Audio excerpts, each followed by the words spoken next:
particulière, parce qu'il m'a été demandé de parler de la question de la fin de vie et des débats qui sont autour des projets actuels de loi portant sur l'aide à mourir et le suicide assisté et l'euthanasie. Alors vous savez que c'est un sujet vaste, difficile à traiter dans le temps d'une prédication, et puis c'est un sujet sur lequel, ou alors vous me direz lequel, il n'y a pas un texte biblique sur lequel on peut se fonder, mais c'est quelque chose de plus complexe d'une certaine manière. Alors il y a des textes qui existent, et pour ceux qui seraient intéressés, je suis tout prêt à leur passer des textes qui ont été écrits par la Fédération protestante de France, par le CNEF, par même une déclaration des responsables des cultes protestants au sens très large en France. Ce que je vais essayer de dire, vous allez voir, me semble en accord avec la révélation biblique, la révélation de l'Évangile. Mais voilà, ça veut dire que il y a aussi une partie de mon avis qui est là-dedans. Ce qui veut dire deux choses. Ça veut dire d'abord que vous avez le droit de ne pas être d'accord avec ce que je vais dire. Et puis aussi que, en cas de désespéré, vous pouvez toujours vous réfugier dans une somnolence paisible que je vous souhaite profitable. Alors, ceci étant dit, ce droit, je sais bien que vous l'avez toujours, quel que soit le sujet de la prédication et quel que soit le prédicateur. Alors, nous allons quand même lire deux textes qui ne parlent pas directement de ce sujet, vous allez voir, mais qui ne sont pas sans rapport avec ce sujet. Le premier texte, c'est dans l'Épître aux Romains. J'allais prendre le texte inverse. Dans l'Épître aux Romains, au chapitre 13, les versets 8 à 10. Romains 13, versets 8 à 10.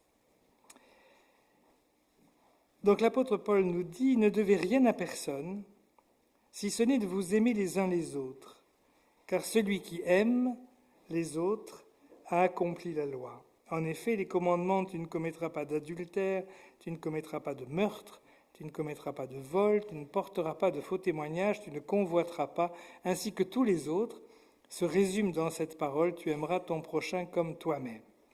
L'amour ne fait pas de mal au prochain, l'amour est donc l'accomplissement de la loi. » Et puis l'autre texte, un peu différent, c'est dans le premier livre de Samuel, à la fin du premier livre de Samuel, au chapitre 31, et nous allons lire les 6 premiers versets.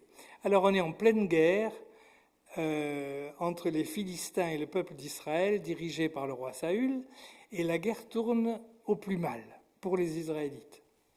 Donc on arrive à la fin de la bataille, si j'ose dire, et vous allez voir que les choses sont très difficiles pour Saül. Les Philistins livrèrent bataille à Israël, et les Israélites prirent la fuite devant eux. Ils tombèrent morts sur le mont Gilboa. Les Philistins rattrapèrent Saül et ses fils, et ils tuèrent Jonathan, Abinadab et Malki-Choua, les fils de Saül. L'effort du combat porta sur Saül. Les archers le touchèrent et le blessèrent grièvement. Saül dit alors à son porteur d'armes, « Tire ton épée et transperce-moi. Sinon ce seront ces incirconcis qui viendront le faire, et ils me feront subir leur mauvais traitement. » Son porteur d'armes ne voulut pas le tuer, car il était rempli de peur. Alors Saül prit son épée et se jeta dessus.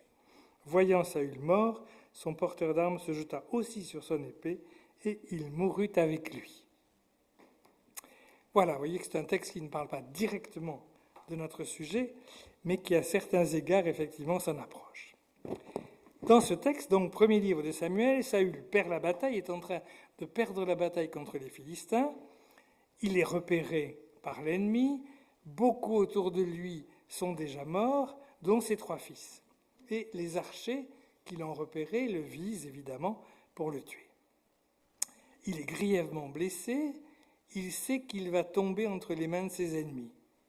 Et dans ces conditions, il demande à son porteur d'armes, « Tire ton épée et transperce-moi, sinon ce sont ces incirconcis qui viendront le faire, et ils me feront subir leur mauvais traitement. » Au fond, Saül sait qu'il va mourir, la bataille est perdue, et on pourrait dire le filet se resserre autour de lui.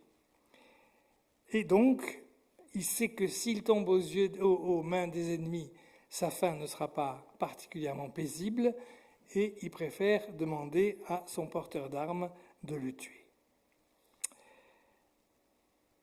Au fond, Saül sait qu'il va mourir, il demande une aide pour mourir, et c'est une situation qui n'est pas sans relation avec des personnes malades, en fin de vie, qui savent qu'ils vont effectivement mourir et qui ont du mal à imaginer ou bien à supporter, simplement de manière très concrète, les souffrances physiques ou psychiques qui leur semblent ne pas pouvoir être apaisées. Et ces personnes, souvent, demandent aussi une aide à mourir. Alors, il y a des personnes qui sont dans cette situation réelle, et puis il y a d'autres personnes qui militent pour cette aide à mourir, qui ont du mal à imaginer simplement des situations de souffrance, des situations de perte d'autonomie, etc. Certains pays autour de nous, comme la Belgique, comme les Pays-Bas, comme la Suisse, ont légalisé cette aide à mourir sous certaines conditions. Sous la forme soit du suicide assisté, ça c'est plutôt en Suisse.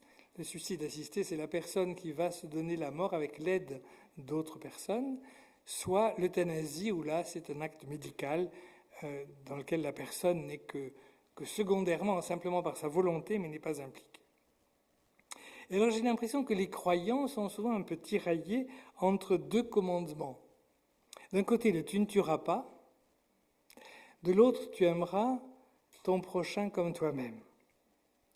Parce que c'est Saül lui-même qui demande aux soldats de l'aider à mourir pour échapper à la mort plus douloureuse que l'ennemi lui promet. De la même manière, c'est souvent le malade qui souhaite en finir pour échapper à la souffrance de sa maladie. Et le tu ne tueras pas, vous savez bien, interdit le meurtre. C'est pas un tu ne tueras pas général, c'est pas tu ne donneras pas la mort sous aucune condition, puisque dans l'Ancien Testament, on voit bien qu'à côté de ce tu ne tueras pas, il y a la peine de mort qui est tout à fait instituée, il y a la guerre qui est tout à fait même recommandée dans certaines situations. Ça, c'est l'Ancien Testament. Dans le Nouveau Testament, les choses sont beaucoup plus compliquées parce que Jésus va pousser plus loin ce tu ne tueras pas et ce commandement de ne pas commettre de meurtre. Donc la situation n'est pas simple. La loi française interdit jusqu'à présent toute manière de donner la mort à quelqu'un qui la demande. Et on sait bien en même temps que dans certains cas, dans un bon nombre de cas, des soignants l'ont déjà fait et s'en vantent, si j'ose dire, et beaucoup militent pour que cette loi puisse changer et qu'on puisse autoriser l'euthanasie.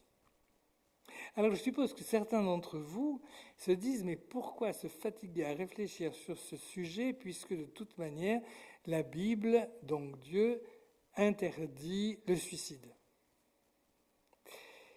C'est une action assez intelligente, je dois dire, que j'ai eue moi aussi. Sauf que à ce moment-là, quand j'ai voulu réfléchir comme ça, je me suis dit « mais alors attends, j'ai hésité sur le texte qui disait ça ». Et je ne savais plus très bien où c'était. Je pensais que c'était dans l'Ancien Testament, que c'était sans doute un verset dans la loi de Dieu. Alors j'ai cherché, et en fait, je n'ai rien trouvé. Parce que bizarrement, la Bible n'interdit le suicide dans aucun verset. Je dis bizarrement parce que l'Église, depuis toujours, a toujours interdit ce suicide, ou en tout cas recommandé fortement, plaidé fortement contre le suicide. En fait, la Bible nous parle d'un certain nombre de cas de suicide, mais sans nous dire que c'est pas bien, sans nous donner de commentaires. Je ne sais pas si vous avez en tête un certain nombre de cas, je suis sûr que pas tous, il n'y en a pas beaucoup, mais quand même. Il y a Saül, c'est ce que nous venons de lire, la bataille, Saül qui, craignant la mort donnée par les ennemis, demande la libération, on pourrait dire, de la vie et des craintes qu'il a à son soldat. Il y en a un autre très proche, c'est un certain Achitophel. Là, c'est dans le 2e livre de Samuel, le chapitre 17, qui lui avait conseillé de tuer David dans une tentative de coup d'État. Comme la tentative a raté, il a préféré sortir de la scène plutôt que d'affronter David et les conséquences de son acte. Après, si je demandais parmi vous qui c'est qui est Zimri, je soupçonne que le nombre de bras levés ne serait pas immense. Voilà, je vous avais des excuses. C'est quelqu'un qui a régné sur Israël, quand même, normalement, mais qui n'a régné sur Israël que 7 jours. Et ça s'est très mal fini tout de suite, si j'ose dire, puisque tout le monde se retourne contre lui et il va mourir dans l'incendie de son palais.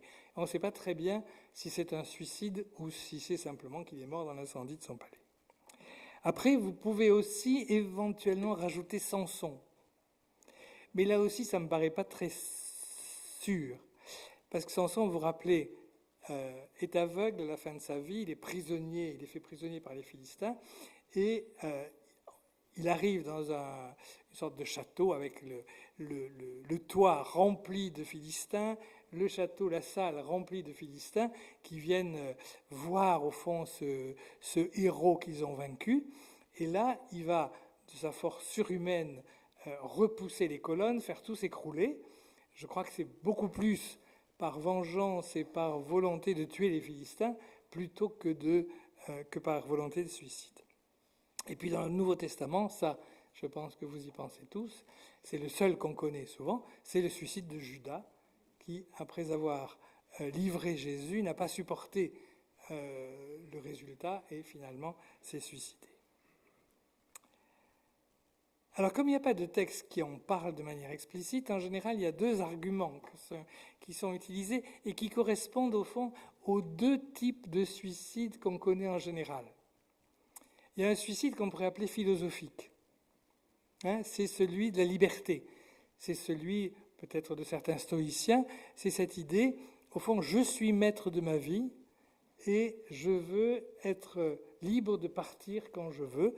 Donc, finalement, c'est ma responsabilité, c'est ma liberté.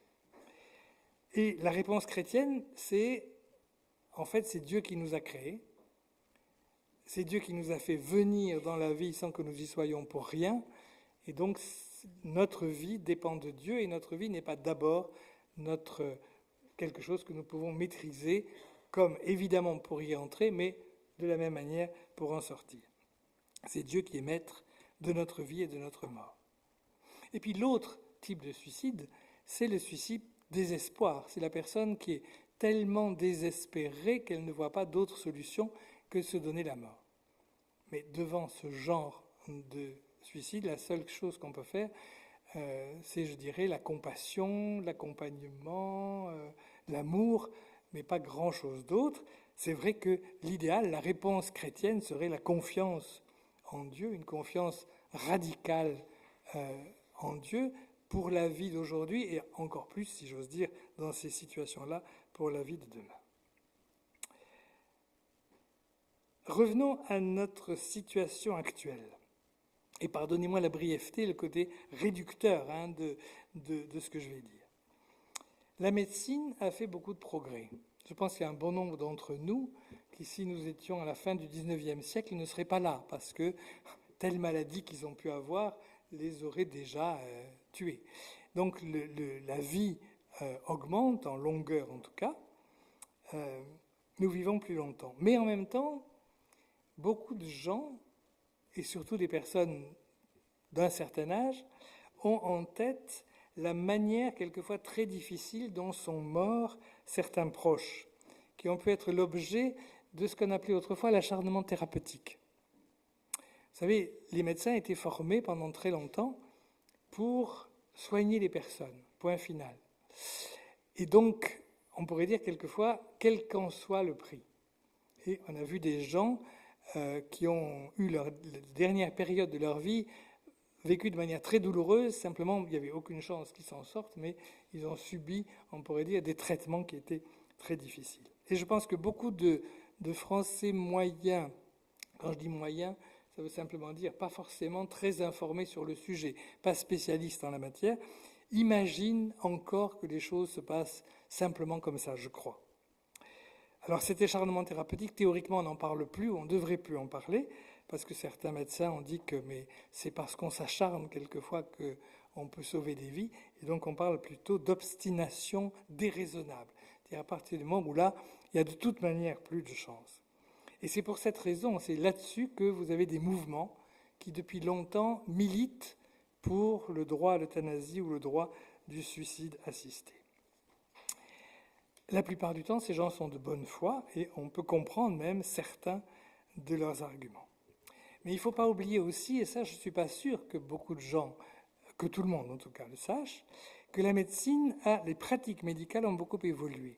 Pendant longtemps, pour des raisons qui seront trop longues et trop complexes de discuter ici, la médecine de notre pays, la médecine française, s'est peu préoccupée de la question de la douleur, moins que la médecine dans d'autres pays du monde. Mais de nombreux progrès ont été faits dans cette lutte contre la douleur et rares sont aujourd'hui les souffrances physiques qui restent irréductibles, même si elles existent. Mais je veux dire, il y a énormément de souffrances physiques qui sont maintenant apaisées par les traitements. Et puis, depuis les années 1980, se sont développés ce qu'on appelle les soins palliatifs. Il s'agit de la prise en charge de personnes, non pas pour les guérir, ça c'est des soins normaux, on pourrait dire médicaux, curatifs, mais non pas pour les guérir, mais pour apaiser leur souffrance. Alors les soins palliatifs ne concernent pas que la fin de vie, mais évidemment concernent surtout la fin de vie. Objectivement, il faut reconnaître que là, les patients sont pris en charge par tout un personnel soignant formé pour cela. Les souffrances sont souvent vraiment apaisées, ils sont accompagnés psychologiquement, voire spirituellement, etc. Et ça leur permet d'abandonner, on pourrait dire, d'être libérés d'une bonne partie de leurs angoisses et de vivre paisiblement le temps qu'il leur reste. Le seul problème, c'est que, pour des raisons principalement économiques, ces soins ne sont pas accessibles partout. Dans les grandes villes, en général, il y a des services de soins palliatifs. Dans des hôpitaux, il y a des services de soins palliatifs, mais beaucoup de nos concitoyens n'ont pas accès, même si en théorie, la loi a rendu obligatoire, déjà depuis longtemps, l'accès aux soins palliatifs. D'autre part, et je crois que c'est aussi important, si la loi actuelle interdit l'euthanasie, elle autorise le patient à refuser les soins et envisage même la possibilité d'être endormi. Vous avez sans doute entendu le mot sédation, c'est ça que ça veut dire, d'être endormi soit pour un temps, pour passer un moment de souffrance intense, soit même définitivement jusqu'à la mort si la souffrance est insupportable. Donc ça, ce sont des choses qui sont dans la loi, qui sont autorisées. Et donc pas mal de gens pensent que changer la loi en légalisant l'euthanasie ou le suicide assisté, d'une part, ne s'impose pas, car la grosse majorité des situations sont déjà réglées par la loi actuelle, mais d'autre part, on peut craindre que la loi ouvrirait la porte à des dérives graves, comme c'est le cas dans certains pays autour de nous. C'est vrai que vous avez peut-être remarqué déjà que lorsqu'une loi de ce genre, qui touche des choses très importantes de la vie, passe dans un pays, au début en tout cas, elle est fortement encadrée pour éviter les dérives. Par exemple, dans ce cas-là, c'est vérifier que elle ne s'adresse qu'à des personnes qui sont déjà en fin de vie. Ce n'est pas un droit au suicide tous azimuts, c'est uniquement des personnes en fin de vie, qu'ils aient un âge de prendre une décision, et que ce ne soit pas un enfant, mais quelqu'un qui est capable d'avoir une certaine maturité, et puis aussi qu'il ait une lucidité psychique suffisante pour le faire. Mais rapidement, on s'aperçoit, et c'est vrai aux Pays-Bas, c'est vrai en Belgique, que la tendance est, une fois que la loi est passée, à l'élargissement de la loi pour qu'elle concerne à peu près toutes les situations. Et donc, finalement, ce qui était au départ très encadré se généralise plus ou moins. Et devient une sorte, c'est en tout cas dans l'esprit d'un certain nombre de militants, une sorte d'aide au suicide tous azimuts pour permettre à quelqu'un de mourir, quelle que soit la situation. Alors les projets actuels souhaitent en même temps, donc il y a deux lois qui passent en même temps, en même temps le développement des soins palliatifs et puis le développement de l'aide au suicide. Alors, je pense que dans certains cas, ça doit être un souci honnête. Dans d'autres cas, peut-être un peu moins. Parce que je pense qu'il n'est pas nécessaire d'être très pessimiste pour imaginer que donner une substance létale à quelqu'un pour qu'il meure coûte infiniment moins cher que développer des services de soins palliatifs. Et nous sommes dans une situation où, vous vous rappelez, la santé en France a beaucoup de mal à financer l'ensemble, soit pour des raisons financières, c'est difficile, soit quelquefois on ne trouve pas de personnes pour travailler dans certains domaines. Donc, il est très probable que si la loi passe, l'aide au suicide assisté ou l'aide à l'euthanasie va réduire probablement les possibilités de développement des soins palliatifs. Enfin, il me semble aussi que ça entraînerait un grave changement de société. Vous savez, bien des changements actuels s'appuient sur la volonté de développer la liberté individuelle. Alors, en soi, c'est une très bonne chose. Le danger, je trouve, c'est que quelquefois on va développer la liberté individuelle sans avoir conscience, ou en s'en fichant, je ne sais pas, des conséquences que ce changement peut avoir pour la société en général. Et dans ce cas-là, je crois que ça changerait effectivement de manière négative pas mal de choses. Aujourd'hui, la société est globalement solidaire.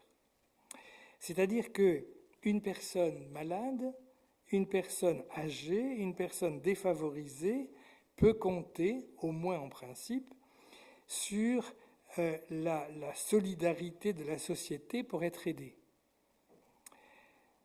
Mais les acteurs sur lesquels on peut compter, je dirais les soignants au sens le plus large possible du mot soignant, risquent de devenir aussi ceux qui vont aider à mourir. Vous savez, vous avez entendu sûrement cette formule « Ah là là, la vie est compliquée, la vie n'est plus digne d'être vécue ».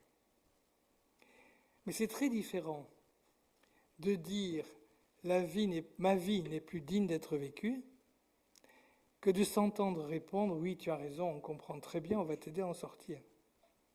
Dans un sens, ça veut souvent dire « ma vie est vraiment pourrie et je souffre, au secours ». Dans l'autre cas, on accepte cette parole comme étant la mise en route d'une possibilité de quitter la vie. Et alors je crains aussi que ce que certains appellent de leur vœu comme une liberté nouvelle puisse devenir aussi un nouveau devoir. Vous savez, comment ne pas imaginer que dans notre société, des gens, si cette société a légalisé l'euthanasie, des personnes fragiles, âgées, puissent un jour se dire « je suis devenu une charge pour mes proches, je suis devenu un poids et un coût pour la société, il est de mon devoir en quelque sorte de mourir ». Dans une société comme la nôtre, pour laquelle les questions financières sont quand même des questions énormes, les questions économiques ont un poids très important, on peut très bien imaginer ce genre de choses. Vous savez, dans le passé, dans des sociétés qui étaient souvent des sociétés extrêmement pauvres et en situation vraiment de difficulté, il arrivait que les personnes âgées qui n'étaient plus productives d'une certaine manière partaient dans la montagne pour mourir. Je ne sais pas si certains d'entre vous ont lu le livre ou vu le film La balade de Narayama. Voilà, ça se passe au Moyen-Âge, au Japon, etc.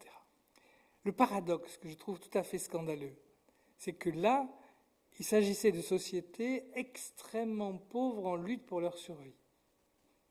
Nous sommes dans les questions que nous nous la posons dans des sociétés extrêmement riches et avec les moyens médicaux, les moyens en toutes sortes, infiniment plus développés. Mais c'est vrai que dans nos sociétés, la valeur d'une vie est souvent liée à sa rentabilité. Je crois que ça serait un énorme pas en arrière dans notre civilisation. Et on pourrait réfléchir à Quel est le regard de Jésus sur une société qui, comme ça, éliminerait des personnes âgées qui commencent à coûter cher? On peut donc douter qu'une loi permettant l'euthanasie ou le suicide assisté soit une bonne chose. En mai 2025, il y a eu quelque chose d'assez extraordinaire. La conférence des responsables de culte en France. Donc c'est des responsables catholiques, protestants, orthodoxes, juifs, musulmans, bouddhistes, a publié une déclaration unanime condamnant le projet d'euthanasie ou de suicide assisté, alertant sur de possibles graves dérives, sur un basculement radical de la société, parlant d'une rupture anthropologique si l'aide à mourir était inscrite dans la loi. Il me semble qu'on peut se réjouir d'une déclaration pareille quand on voit des gens qui sont tellement différents, qui ont des points de départ variés, et qui finalement tous arrivent à cette conclusion. Et tous arrivent à la conclusion que la bonne réponse, c'est le développement justement des soins palliatifs, et pas la recherche de la possibilité rapide et peu chère d'une solution en tuant les gens. Dernier point que je voudrais souligner, c'est que sur un sujet pareil, nous pouvons être acteurs. Je veux dire par là, il y a des grands sujets de société pour lesquels, si nous ne sommes pas nous-mêmes des dirigeants importants, des élus, etc., au fond, nous regardons passer les trains, mais sans pouvoir faire quoi que ce soit. Là, nous pouvons, à un niveau modeste, à un niveau personnel, être effectivement acteurs. Bien des personnes en fin de vie, ou vivant des maladies graves, se retrouvent isolées. Et se retrouvent isolées pour des raisons variées. Ça peut être isolées parce qu'elles étaient déjà isolées, donc elles le sont a fortiori. Ça peut être aussi isolé parce que leur situation fait peur et peut faire fuir leur entourage. Certains peuvent se former dans des associations qui accompagnent des personnes spécifiquement en fin de vie. Et parmi nous, il y a effectivement ce cas. D'autres peuvent visiter des malades ou des personnes âgées, par exemple dans le cadre d'aumônerie. Il y a aussi parmi nous ce genre de situation. Mais sans aller jusque-là, tous, il me semble, nous pouvons agir. Il y a simplement le soin que nous pouvons prendre les uns des autres. Vous savez, dans une société comme la nôtre, la solitude est quelque chose d'extrêmement grave. Et quand on vit, et plus on vieillit, et plus on est dans une situation difficile de maladie, etc., plus cette solitude en général s'accentue. Je crois que nous pouvons, en tant que communauté, à l'intérieur de la communauté d'abord, vivre une dimension d'amour fraternel, de soutien avec les personnes qui sont les plus fragiles, les plus vulnérables, les plus mal en point, si j'ose dire. Et puis pas seulement cela, mais nous pouvons, en tant que chrétiens, dans notre société, beaucoup plus largement alors, être aussi témoins de l'amour du Christ, témoins que, on l'a chanté tout à l'heure, que la vie compte et que le Seigneur aime les personnes, pas simplement les personnes riches, bien portants, productifs pour la société, mais aussi tout être vivant.